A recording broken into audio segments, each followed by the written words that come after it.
Saúde e paz a todos que me acompanham e muito obrigado pela sua atenção. Daqui do Santuário São Judas Tadeu, da Avenida Jabaquara, quero compartilhar com vocês um pouco a minha reflexão sobre os casos de estupro, de gravidez e aborto da menina do interior do Espírito Santo, que teve grande repercussão na imprensa nas últimas semanas. Embora tenha havido muitos articulistas, muitos debatedores que falaram sobre esse assunto, o pouco ou muito que eu consegui ler e ouvir, nenhum deles procurou enfrentar quais são as causas desses problemas. Meus irmãos, casos de violência contra a mulher, casos de abuso contra crianças, casos aí de brutalidade de um ser humano contra outro ser humano, se repetem todos os dias. Não basta noticiar isto, não basta falar que isso acontece. É preciso descer às causas desses sintomas, descer às causas dessas ações tão graves. Espero conseguir, na minha reflexão, apontar para as causas disso tudo. No nosso slide, que você pode acompanhar, faço uma pergunta: o que nos compete diante desse cenário de brutalidade? Devemos trabalhar para vencer a injustiça social no nosso país. A injustiça social é o seguinte: poucos que ganham muito e muitos que ganham pouco. Cada vez mais, a maior parte da população se empobrece e um pequeno grupo se enriquece. Isso é injustiça social, porque daí os mais pobres perdem uma porção de benefícios que lhes são necessários para viver com dignidade.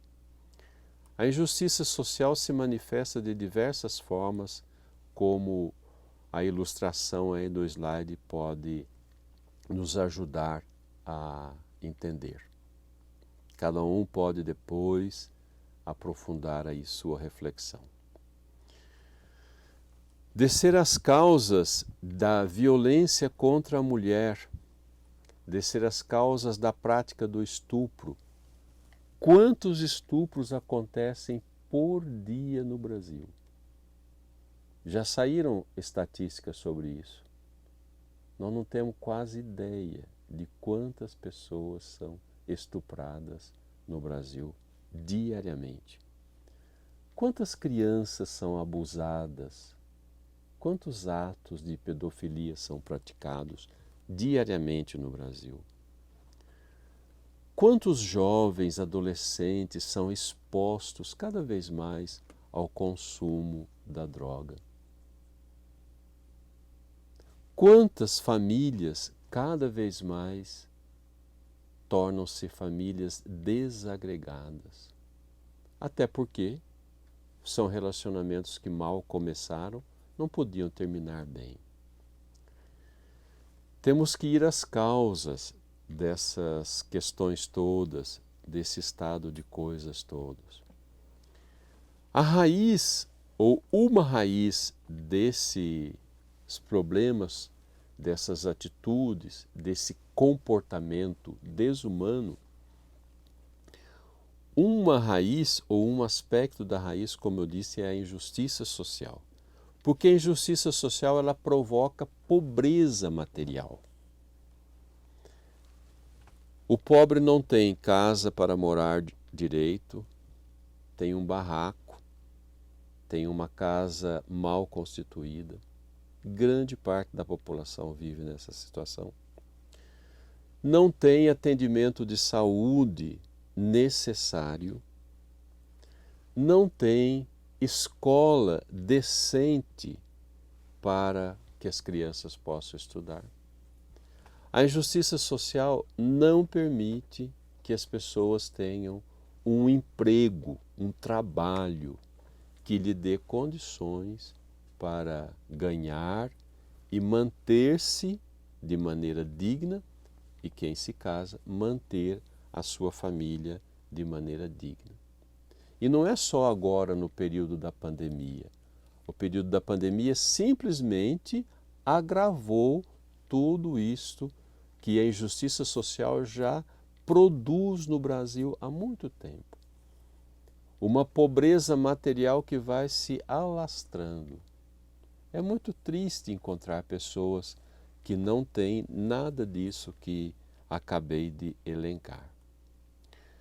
Por outro lado, não são só os pobres, só as vítimas da injustiça social que praticam abusos contra as mulheres, que violentam as mulheres. Não são só os pobres. Não são só os pobres que praticam aborto. Não parece para você ser muito curioso que dificilmente aparece nos jornais, na televisão, que a filhinha de um rico praticou um aborto? Ou foi estuprada? Sempre aparece a filhinha dos pobres, né? Mas não são só as vítimas da injustiça social, as vítimas da pobreza material, que são estupradores, pedófilos, ladrões, drogados, desempregados. Não. Essas mazelas também atingem aquilo que alguns articulistas, alguns comentaristas dizem, atinge o andar de cima também. Então, por que os mais ricos praticam as mesmas barbaridades que os pobres? No caso das pessoas ricas, existe uma outra raiz, que é a pobreza moral. Infelizmente, as vítimas da injustiça social sofrem com a pobreza material e com a pobreza moral. Mas os ricos, eles sofrem de pobreza moral. Também entre as pessoas de classe média alta e alta, existem todas essas práticas condenáveis. Só que quase não aparece. Ou aparece uma ou outra vez.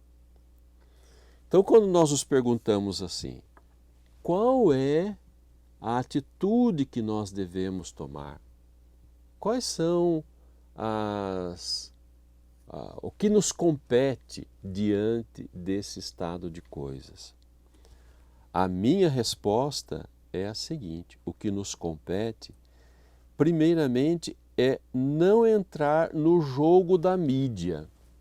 A mídia joga para todo mundo: olha, uma menininha de 10 anos que foi estuprada pelo seu tio, desde os 6 anos, agora está grávida. Ela tem que abortar porque ela não tem condições de gerar essa criança. Quando a mídia fala assim, ela está colocando na nossa cabeça, sem a gente perceber, que a gente deve ser a favor do aborto. Ela não está preocupada com a menininha. A grande imprensa não está preocupada com a menininha.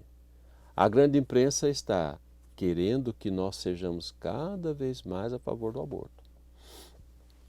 Quando aparece na mídia aquelas pessoas histéricas que vão na porta do hospital gritar contra os médicos, gritar contra a menina, que vão na porta da casa da menina gritar contra ela, esse histerismo, esse descontrole todo aí, por que a mídia noticia isso com tamanha amplitude? Para dizer, tá vendo? Quem tem religião é biruta. Quem tem religião é histérico. Quem tem religião é retrógrado. Então, o que nos compete? Não entre nesse joguinho da mídia. Eu penso que não devemos ir lá na porta do hospital gritar, seja lá o que for. Não devemos ir na casa da menina a não ser para oferecer ajuda para a menina e para a família dela. E para todas as meninas, diga-se de passagem. Mas essa gritaria, esse histerismo, esse descontrole, esse destempero, isso só favorece uma mídia que quer dizer: os que têm religião são todos assim, tudo meio biruta, né? Devemos evitar essas atitudes. No caso em questão, apresentamos nossa opinião. O que a gente pode fazer? A gente pode ajudar a menina? Pode ajudar a mãe dela? Pode ajudar a avó dela? Sim, não. O que vamos fazer? A Igreja Católica não apareceu em nenhum momento na mídia. A Igreja Católica tem diversas instituições que acolhem mulheres que foram violentadas e oferece para essas mulheres atendimento médico, atendimento psicológico, atendimento espiritual, atendimento material, para que a pessoa possa vencer essa violência e o fruto dessa violência. Não é verdade que a Igreja Católica não faz nada. Existem várias instituições que acolhem as mulheres que foram violentadas, aparecem grávidas ou não. Oferecem para elas todos esses recursos. Só que isso não aparece na grande imprensa. E isso nos compete. Isso nos compete. Continuar ajudando essas instituições e apontando para as pessoas que precisarem: olha, procure ajuda, assim, assado, aqui, ali, né? Outra coisa que nos compete é combater as causas disso tudo. As duas grandes causas, como falei: injustiça social, que produz a pobreza material, e a pobreza moral. Quando nós estamos falando de moralidade, nós não estamos falando pura e simplesmente de seguir preceitos religiosos. Um comportamento moral é um comportamento baseado em valores. Por exemplo, o que é um valor? Ser honesto. Então, eu procuro pautar a minha vida de maneira honesta. E nisto vai a moralidade dos meus atos. Aquele homem é um homem que tem um comportamento moral reto. Ele é honesto. Ele é responsável. Responsabilidade é um outro valor. Ele é fiel. Esses valores não são valores só da religião. Esses são valores humanos. São valores universais. A religião reforça isso, ou deve reforçar isso. Então, quando eu não sou mais responsável, quando eu não sou mais honesto, quando eu não sou mais fiel, aí eu começo com um comportamento imoral. Quando eu não valorizo mais a fidelidade, não só a fidelidade conjugal, a fidelidade nos meus compromissos, nos meus deveres de cidadão e de cidadã, de filho e de filha. Então eu sou infiel.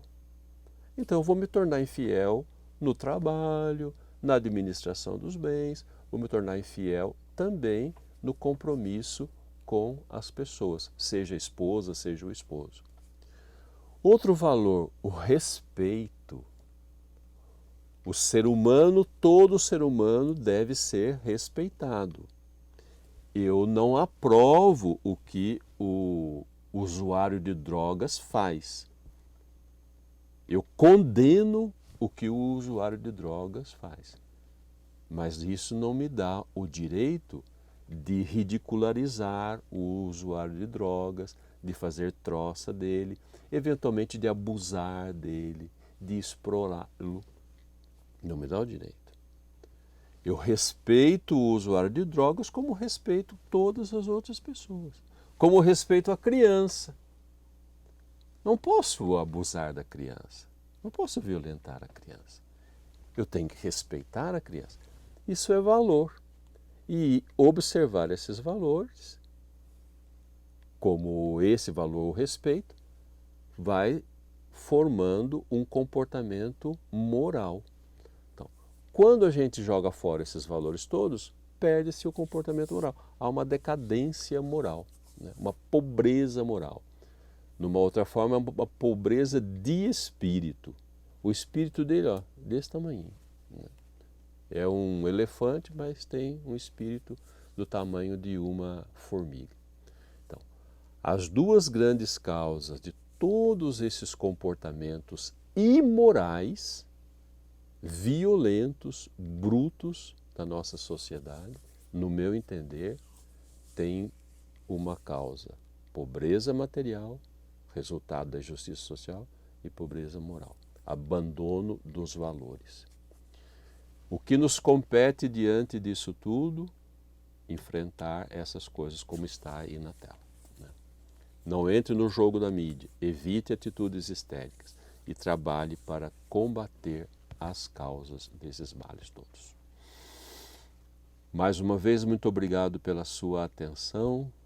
Desejo-lhe de novo saúde e paz. Obrigado.